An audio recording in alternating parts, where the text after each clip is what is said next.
Karate Kid, The Legends is the movie equivalent of someone saying, "Hey, remember the good old days?" And then shoving every piece of nostalgia they can find directly into your face. And you know what? I'm not even mad about it, because it's still better than half the Karate Kid stuff we've gotten in the last decade. Good evening, everyone, and welcome back to the channel. If you haven't figured it out, tonight we're going to talk about Karate Kid, The Legends, a movie that surprised me by being, well, actually pretty enjoyable. Not franchise reviving, not genre defining, but definitely miles better than some of the creative choices we've been haunted by over the years in this franchise. You know exactly which ones I'm talking about. The ones we try to forget, the ones we pretend never happened, the ones that were so bad, Mr. Miyagi probably rolled over in his very peaceful spiritual afterlife. Now, for all its flaws, and trust me, we'll get to them. I genuinely liked the movie. Honestly, I felt like something could have dropped right after Karate Kid Part 3, and no one would have ever blinked. It fits that era better than the weird detours we've taken since then.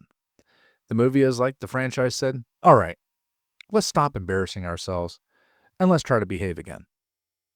And the feeling I want you to take away from this review is nostalgia. This movie tries hard to recapture the magic of the original trilogy. Does it succeed fully? No, but let's not go too crazy here. The original movie still reigns supreme, but compared to the last couple of films, Legends actually has some heart, charm, and at least a semi-functioning storyline. So what works and what didn't? The best part of this movie? The characters, of course. The cameos alone are worth the price of admission. Jackie Chan showing up? Amazing! Flashbacks to Mr. Miyagi? Emotional gut punch. Ralph Macchio popping in? Chef's kiss. This movie does everything it can to remind you, hey, remember when this franchise used to be good? And honestly, those flashback scenes are some of the strongest moments in the entire film. They add depth, they add weight, and they make you realize just how far the franchise drifted away before this movie tried to drag it back on course. The highlights for me? Well, the flashbacks to Li Fong's past. Those moments actually built some real emotional foundations and made the conflict feel meaningful. Which is a miracle because, let's be honest, some Karate Kid villains in the past were basically evil because, well, they frowned really intensely. Now look, this movie isn't perfect. The story could have used a little more meat on its bones. There was potential for a much deeper rivalry and more intense conflict, a more explosive showdown. Instead, we got something that felt like a PG-13 version of what it could have been. It's like they started cooking a great idea and then said, nah, that's good enough. Throw it out there.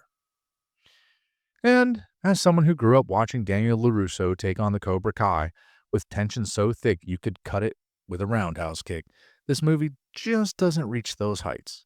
It tries, and you can really tell it tries. But the spark of the original, yeah, it doesn't quite ignite the same way. But here's the thing. Is it better than those last 2 or 3 franchise entries we pretend never happened? Yes, absolutely, by a mile. This is practically Oscar-worthy compared to some of those messes. Now, growing up with the originals, I wanted the same iconic tension, the same emotional electricity that made Karate Kid what it was. And while Legends doesn't fully deliver that type of energy, it does deliver something the recent films didn't. Effort. It tries to honor the franchise instead of milking it for all it's worth. And here's the hot take that might sting a little bit.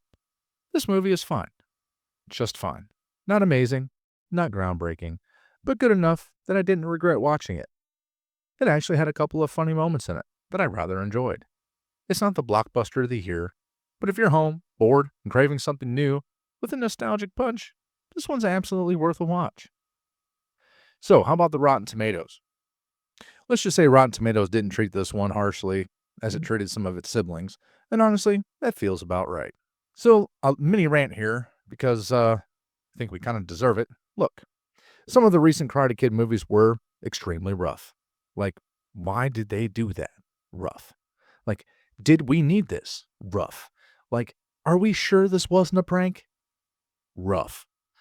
So, the fact that Legends actually respects the original trilogy instead of swinging wildly off the rails is something I'm genuinely grateful for.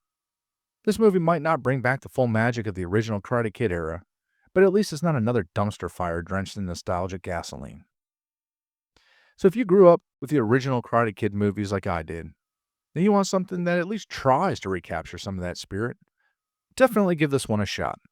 It won't change your life, might remind you why you loved the franchise in the first place. If you enjoyed this brutally honest, nostalgic beatdown of a review, hit the like button, subscribe, and drop us a comment on your thoughts and on which Karate Kid movie you liked and which ones absolutely sucked.